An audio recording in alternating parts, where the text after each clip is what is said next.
What's good, y'all? So, I want to talk about Israel and Palestine, right? And I know some people are going to defend Israel 100%, and they're going to talk about Hamas started it, and I'm not defending Hamas. You know what I'm saying? Like the brutality is wrong. Holding people, I get the idea why they're holding people hostage, but they didn't have to kill. You see what I'm saying? But I don't support Hamas. I don't agree with a lot of the things they say or believe in. But when we talk about the Palestinian struggle, right? Before Israel was created, from what I understand, the Palestinians had the land. They were already there. We're not talking biblical times. We're talking modern times. Palestinians were there. There were Jewish settlers already there as well on the other parts of the land, and then they started approaching little by little, and there was some conflict. Then the United States and British came in and helped create the state of Israel or found the state of Israel. That created that whatever tension existed prior to that, that exacerbated more, and to the point where eventually Palestinians were expelled from the land. Since then, and we're talking the 40s, since then, the Palestinians or Israel have been at war with the Palestinians, little by little, conflict by conflict, Jewish settlements by Jewish settlements, trying to get Palestinians off the land, you know, harassing Palestinian individuals, harassing Palestinian kids, the younger Jewish people, harassing some of the young Palestinian kids. We could talk about how all religions came from one part of the world, or we could talk about how Israel and Palestinians look alike, which some of them do and some of them don't. Okay. First, we're talking about the grabbing of land. You know, we could talk about the West Bank specifically because there, whether it's illegal or legal, whether it's supported by the Israeli government or not, they are allowing or supporting Jewish settlements to be built on land that was Palestinian land. Okay, they're building Jewish settlements that they'll take a neighborhood, they'll take an area that's already has Palestinians. If they see one, they'll bulldoze some of the buildings. For whatever reason, they'll say, oh, there was some harassment of Israeli police. They'll arrest Palestinians, bulldoze their homes, blame it on terrorism, build a Jewish settlement there. These Jewish settlements are big. Sometimes they'll go next to a small Palestinian building, and they'll build two Jewish settlements right by it, left and right. And this is what Hasidic people do specifically, because I'm gonna explain why I know this. If the Palestinians protest, Hasidic people tend to have their own police. I mean, that's just the way it is. That's what they do, all right? Um, Based on religion, it is what it is. Some people don't want to believe that, and people don't want to hear that, and relationships get torn apart because of that. But that's the truth, okay? If Palestinians protest, rocks get thrown, Palestinians shoot up BB guns or whatever, smoke bombs. I can't really say BB guns. Smoke bombs. Um, Sometimes they'll shoot to kill some of those Palestinian protesters. If there's a journalist that happens to be there recording this, they will kill the journalist. There's a documentary called Death in Gaza. At the end of the documentary, the guy that's responsible for the documentary, he gets killed after he holds up a white flag. He goes in front of an Israeli tank, holds the white flag, let him know, look, I'm a journalist. They shoot him anyway. Most Palestinians are not terrorists. A lot of them are scared. They see giant bulldozers coming by. They see Israeli tanks rolling by. They're afraid to go out. There's curfews. If they make a wrong move, they can be shot or killed by snipers. That's not a way a human being should be living. A family should be living. That's not human rights.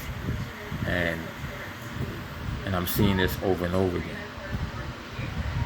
And with Gaza, what they're doing it a little bit more extreme. Gaza is that there's no Jewish settlements approaching in at this far, at least not most of the land, but they just use Gaza as a whipping point. Whenever there's rockets thrown, they bomb Gaza. They do this every 6 years. This is nothing new. Okay, even if Hamas would have never done it, Israel would have found a reason to provoke themselves into bombing Gaza anyway. It was gonna happen anyway. This new bombings in Gaza was gonna happen anyway. But how do you go after these terrorists? I mean, some of these terrorists are hiding in tunnels. There's points where the terrorists are in the no man's land. Easy to get them there, you know. But what Israel does is, instead of sending undercover cops or investigating where the rockets are coming from, just doing having cops, foot cops, and armed and doing what any other country would have done. They instead send the military and they just blow up hospitals, they blow up schools, they blow up buses with children in them. Sounds familiar? Sounds like what's going on in Yemen, right? I forgot I had the TV on. So yeah, so they blow up hospitals, they blow up buildings, they blow up bridges, they blow up tunnels, maybe the tunnels are a good thing, but they blow up school buses, they blow up cars passing by, people get killed, children get killed, they blow up churches, mosques. I think they basically just decimated the Palestinian Christian population. Whatever was left. And so I get that some people want Jews and Palestinians to get along. They want Israelis and Palestinians. We should look at each other as brothers, right? And that's all good. And I'm pretty sure there are Palestinians and Israelis at a local level that know each other, say hi to each other. But of course, with those people, with those regular people, which side do you think they'll be on when the rockets start flying into Israel and Israel bombs hospitals and schools? It creates division. And it's the Israeli government that's creating division.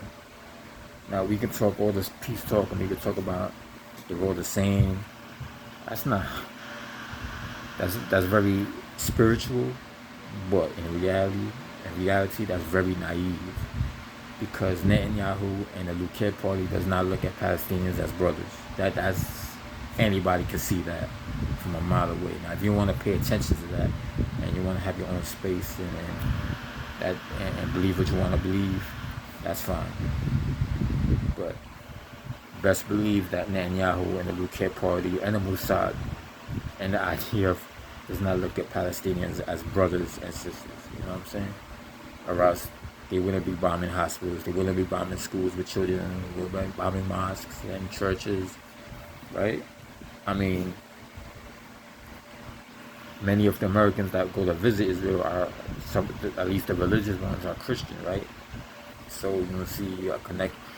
And it's funny how here in America we don't view Palestinian Christians the way we don't treat them or look at them as American Christians.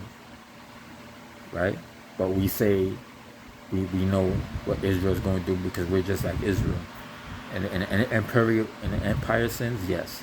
We're just like Israel. Our government is just like Israel's government.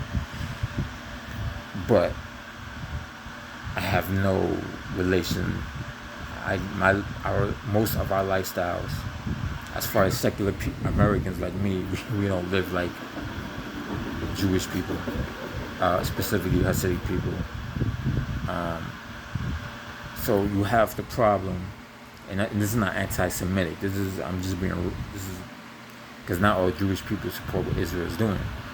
There are a lot of Jewish people that are against what Israel is doing. A lot of Jewish people that don't like Hasidic Satmars in Brooklyn. This is not all Jewish. This is not anti-Semitic. This is more. This is about why the Israeli government is doing what they're doing. So in Gaza, you have the military just outright just bombing places and hoping that Palestinians will move. So when they rebuild it, they can rebuild it for Jewish people, maybe for Donald Trump and his golf course, maybe for some American nationals that are friendly with Kamala Harris. Who knows, right? Then you have the Hasidic people that are the so-called settlers. They're Hasidic people building Jewish settlements in Palestinian land, and that Palestinian land is shrinking every single week, and nobody's talking about the West Bank at all. So there's two different ways they're moving Palestinians out. Where are the Palestinians supposed to go to? I don't think the Egyptian government will accept Palestinians. Maybe they will, maybe they won't. But yes, in that region, all human beings should be the same, should treat each other the same, but they all have different religions, they all have different beliefs, they all get treated differently. And we can talk all day about peace, love, and unity, but that's not the reality on the ground. You talk to a Palestinian, he's going to tell you, no, those people are not like us. A regular Palestinian who's seen his families die. So the Egyptian government, I don't trust. I don't think they're going to do anything for Palestinians. They might, but I doubt that. You know, of course, for all the peace-loving people, a lot of these lands were carved up and created by the United States government and by British, interest. We know this. Saudi Arabia was created by Britain. Israel was created by the United States. So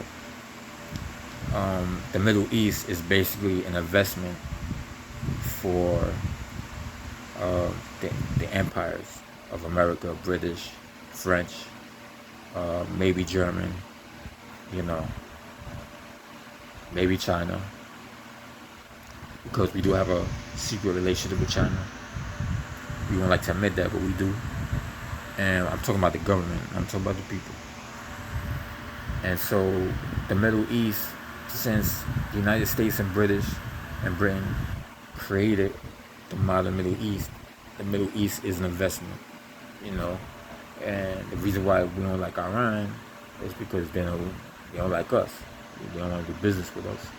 Now, I'm not defending Iran either. Now we could talk about how all these people were one and the same. And before the invasion of Iraq, Sunnis and Shias were together. But war creates chaos, and I don't think Sunnis and Shias will all of a sudden kill each other just because the United States invaded. The destruction and the killing of a nation was created by the United States, yes. But there must have been some differences in Sunni and Shia that stretches back a long time. We just made that happen again. We just opened up that can of worms again. You're right. The Sunnis and Shia were together for a long time.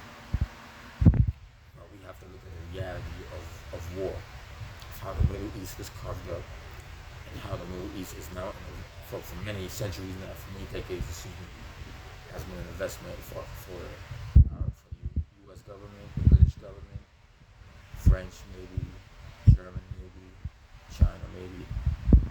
That's a fact. And we sell weapons to some of these things. We sell weapons to Egypt. We sell weapons to Israel. We sell weapons to Saudi Arabia. We give them money, finances, fuel, plane parts. I'm against that. I think the defense contracting should be shut down forever. But that's how the Pentagon makes their money. Then because we know what happens when the CIA gets involved. And so going back to what I was saying in the beginning, what Israel is trying to do is trying to control land. They don't want the Palestinians there. It doesn't matter if some people think the Palestinians deserve it. They don't. Doesn't matter if some people believe that Palestinians and Israeli are the same and they're all brothers. They just, if they're all brothers, then why are they killing each other? Why are the rockets going back and forth? They're not brothers. They don't see each other as, and especially the way Palestinians are treated. That's not how they see it. And I agree with them. Netanyahu and the Likud Party and the Mossad and the IDF are not the brothers. They're not the same as Palestinians. They're not brothers with Palestinians. No. Okay, I'm sorry, but I'm saying this because I'm against war and I want to see something happen. But the problem is the American government and the media and the politicians support everything that Israel does. Okay? Nobody in mainstream media defends the Palestinians. Nobody connects with them the way they say they connect with Israel. I connect with Palestinians more because I know how it feels like to have Hasidic people buy your building and then tell you to move out, and then they're building Jewish settlements all over you. Because they're doing that in Brooklyn. They did that, and that's the reason why we moved to Jersey. In Williamsburg, they knock on your door. They say, "Are you selling this place?" You say no.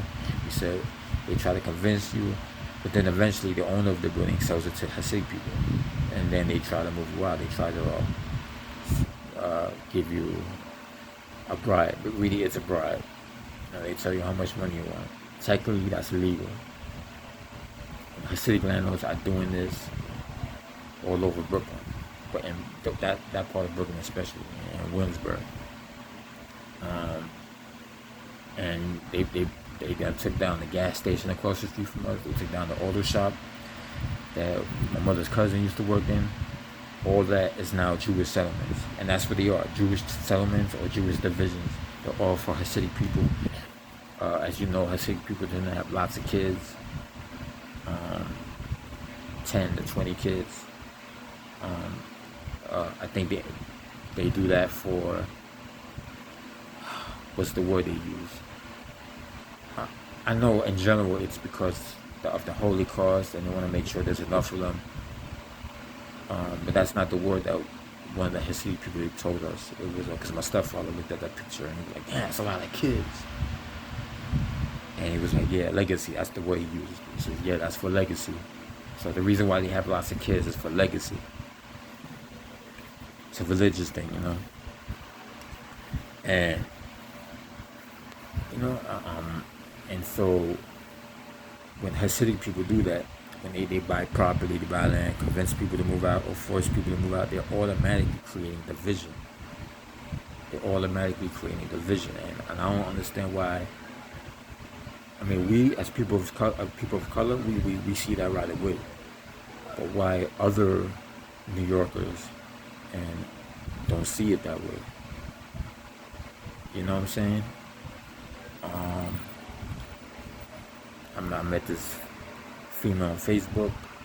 We were talking, and she just mentioned her nationality again. She mentioned Israel and all that, and all I said was, because she said that they said all the same, and I'm like, well, that's not. I don't think the Israeli government sees it that way. And she said, "What do you mean?" I told her what I was. I don't want to get into it, but I told her what I told her, and she's been off from me. She said, I have to hang up on you. I mean, she was yelling, and I'm like, wow. So if that's how people get, and when they don't want to hear the truth, then that's a problem with them, and they're not paying attention. I pay attention. I'm from Brooklyn. We Brooklyn guys are analytical. We pay attention to everything that's around us. So, So when Hasidic people do that, or any group of people do that, when they force people to move out and they build buildings for their own people, you're automatically going to create division. You're automatically going to have people be angry at you and angry at your religion, because you're using religion using religion to um, I mean, fucking hold up. Why this is happening now? Okay, it's my other phone. Okay, so it, you know, when you do that, you're automatically going to create tension.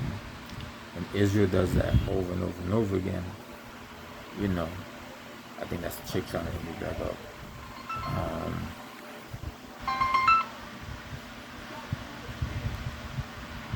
So, you know, so yeah, you know, it creates tension already. So how do you think when Palestinians are going through that decades after decades after decades, how do you expect Palestinians to react? Palestinians protest. They try to do it non-violently. They get smoke bombed. They maybe get beat up by cops. And this is even before the plane hijackings in 1972. How do you expect Palestinians to react? You know, eventually, yeah, you're going to create a situation where Palestinians are going to form a militant group, do a hijacking here, do a kidnapping there, eventually a bomb here, a small rocket there, doing a lot of rockets, and eventually going to create their own organization that's going to be more aggressive than the last one, because nobody's supporting the Palestinians, nobody's hearing them out. Not even the UN, you know, the American media, Whoopi Goldberg, The View, CNN, MSNBC, Fox News. Nobody wants to defend the Palestinians. Nobody wants to say, hey, I know what it feels like to be poor. Technically, none of us could really relate to Palestinians as far as living in Gaza and living in a war-torn, bombed-out area. Nobody can relate to that. But in the West Bank, people of color can relate to that, especially us in Williamsburg, Brooklyn. We can relate to that, because that's why we moved to Jersey, because of all the Jewish settlements that the council people and the mayor would allow it to be built, and that forced us out. I know how that feels. That's going on in Israel. Yes, it is. And it's hard for people to swallow, because the first thing they say is, oh, well, I'm Jewish, or I'm half Jewish, and I could feel the pain. Well, first of all, a lot of Jewish people don't agree with Israel. So what about them? You don't relate to them?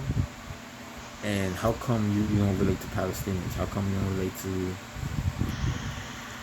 a Palestinian girl passing through a war-torn Gaza area, and she's going like this? You can't relate to that? You don't feel anything when you see that? You know, and I hope somebody shares this video, sends it to Whoopi Goldberg, sends it to somebody. You know, I know I'm not just screaming out the war here, you know, but it's just wrong. It's just wrong. Okay, we can talk all day about Israel and Palestinians are the same. Not really. Not the way everything was set up, and not the way the Palestinians were set up. The Palestinians were set up to be forced out or to be slaughtered. That's genocide. That's genocide. That's genocide. And I'm sorry if somebody doesn't agree with that. You know, I don't support Hamas. I don't support terrorism. But in a way, the way Israel has treated Palestinians for a long time is terrorism. That's state-sponsored terrorism. Terror is when you put fear on people, and then that's what terrorism is. And you know, I can't believe that so many people don't see it that way. And so where do we go from here? I believe in the two-state solution. I believe that because the United States is responsible for the creation of Israel, responsible for for many years now, selling weapons to Israel, giving money to Israel, I think the United States should fit the bill to help build up Gaza and create a two-state solution. That's probably not going to happen, but That's the real answer. I mean, we're already spending money on all these other countries anyway, on weapons arms. I mean, a lot of that money should be coming here. I mean, America is certain places in America are becoming like a third world country. Immigrants coming in here and homeless, gangs from other countries coming in here, ending up going to jail, not being kicked out of the country. And then we have the homeless population, the American homeless population that was already going up and down for decades. It took a turn for the worse around 2017. Then came the lockdowns, and that shit made everything worse. So,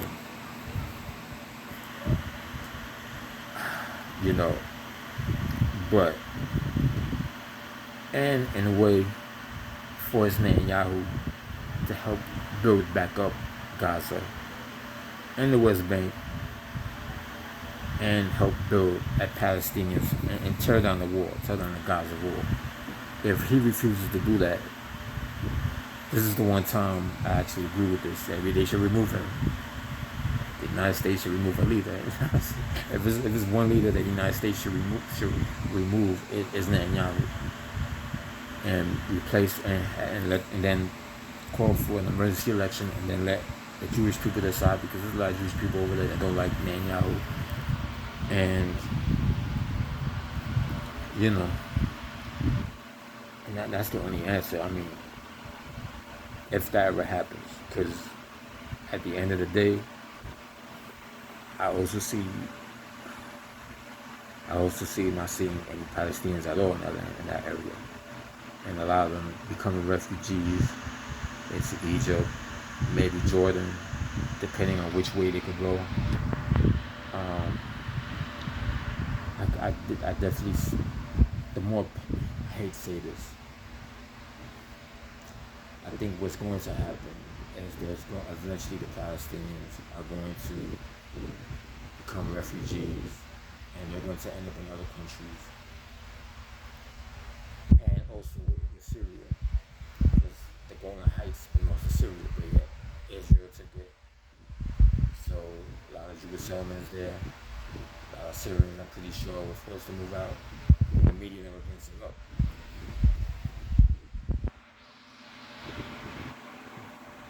When it comes to the media, the producers are more responsible than even the hosts of any TV show. They have to be, I think they need to be questioned.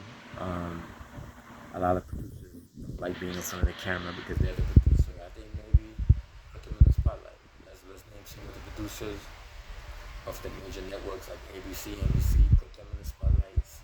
See how they feel about find out who they are. Maybe interview them.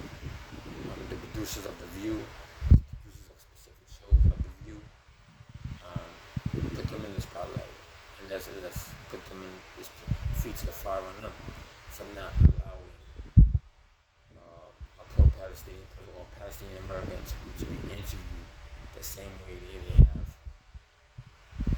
supporters of Israel being interviewed on TV and they cable too,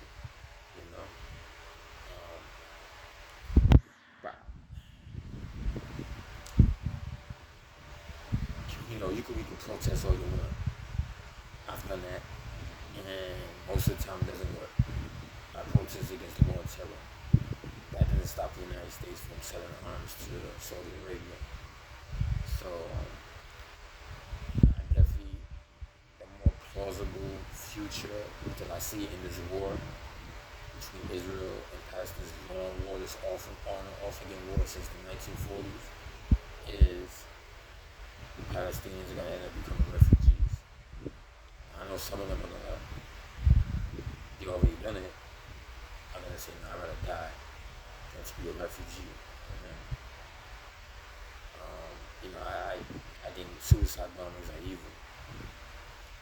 But if a Palestinian commits a suicide bombing on a military target, I understand. I don't agree with it. It's not going to change anything, but I understand.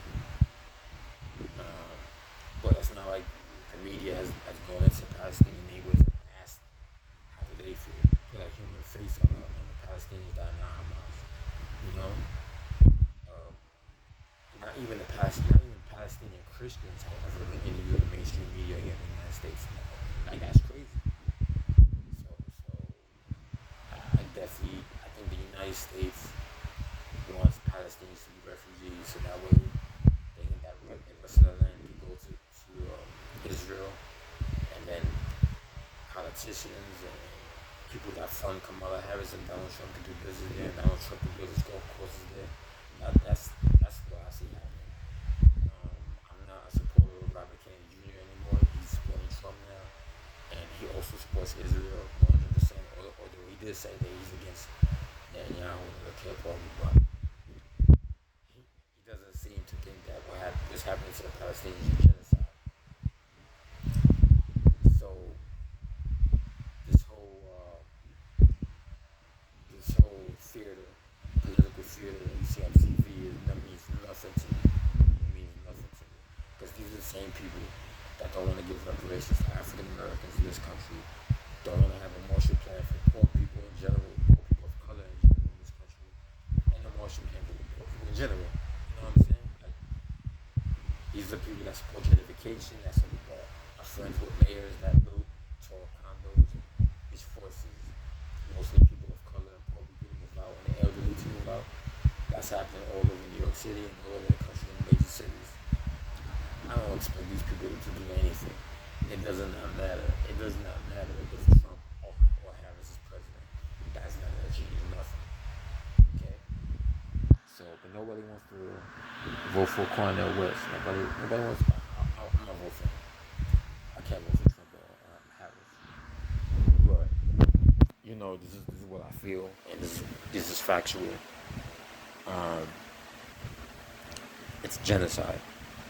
Because Palestinians do have their own culture. We can talk about the Dark Ages and the Middle Times and how they're all the same people. Nah.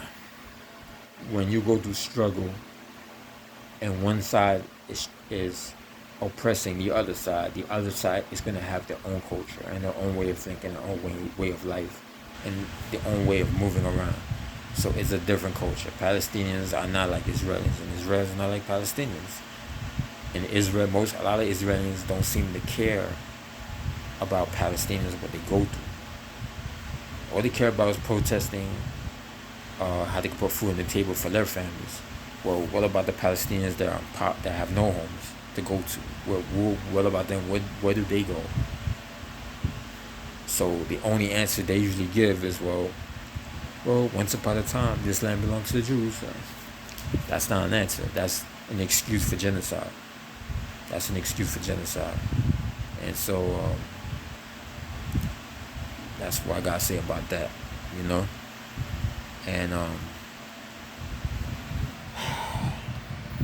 and I feel strongly about that. And I just had to say this, And I want to see a two-state solution. I think it's possible, but I think it's more possible that we're not going to see Palestinians living in Gaza anymore or on the West Bank, and they will become refugees, and that's going to be another problem. Whether or not the Egyptian government is going to accept this, whether the Jordanian government is going to accept this, Lebanon. What about Lebanon? I don't think the Lebanese government is very supportive of Palestinians living there, even though they have a section of Lebanon where a lot of Palestinians do live there. I don't think they're gonna be happy about that. And just look at the reality of the situation. Don't think in terms of the middle times and history. This is new history right here. Palestinians have their own culture. They are not like Egyptians. The Egyptians turned them away. They are not like Israelis. They have their own culture, and they deserve to be there. They're human beings like anyone else, and they had their own culture. Because now I don't know what's gonna happen now. And then Hamas has to stop shooting rockets, stop kidnapping people. They're not gonna win that way. you know, and yeah, so that's how I feel about that. Um, did I forget anything else? I want to make sure I expressed everything that I said. Yeah, you know, and as somebody that knows gentrification by Hasidic people, I know how it feels.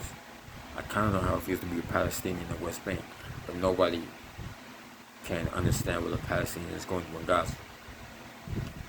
So, um,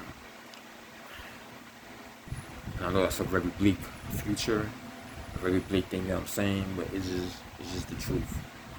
It is what it is, you know, and and that's what I gotta say. But the media, yeah, and the media is responsible for just ignoring the Palestinian struggle and have been ignoring the Palestinian struggle for decades. And there's no excuse for that. So the producers of these networks, they need to get the names out there.